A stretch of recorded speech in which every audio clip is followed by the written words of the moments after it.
Hi friends, Tollywood నవ మన్మధుడైన king Akkineni Nagarjuna నటించిన latest movie నా సామిరంగా. ఈ చిత్రంలో నాగార్జునతో పాటు అల్లరి నరేష్, రాజ్ తరుణ్ కూడా నటించారు. ఈ చిత్రంలో హీరోయిన్గా ఆషికా రంగనాథ్ నటించింది. ఈ చిత్రానికి ఫస్ట్ షోకే మంచి స్పందన రావడంతో మంచి కలెక్షన్ అయితే రాబట్టి బ్రేక్ ఈవెన్ దాటిపోయి లాభాల్లో నడుస్తుందన్నమాట. మరి చూడాలి లాంగ్ రన్లో ఈ చిత్రం ఎంతవరకు లాభాన్ని ఆర్జిస్తుందనేది. ఈ చిత్రం రిలీజ్ అయ్యి ఈ రోజుకి 17వ రోజు అనమాట.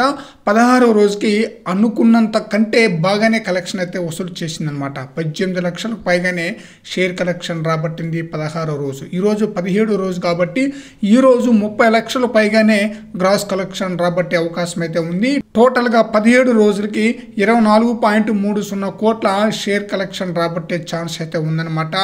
బ్రేక్ ఈవెన్ దాటిపోయి మంచి లాభం అయితే ఆర్జిస్తుంది నా సామిరంగా మూవీ.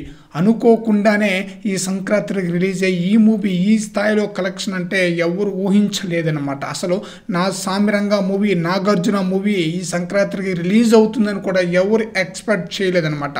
3 నెలల్లోనే కంప్లీట్ చేసుకొని ఈ సంక్రాంతికి రిలీజ్ అయ్యి మంచి విజయాన్ని అందుకుంది నా సామిరంగా మూవీ. మరి చూడాలి లాంగ్ రన్లో ఈ మూవీ ఎంతవరకు కలెక్షన్స్ వసూలు చేస్తుందనేది.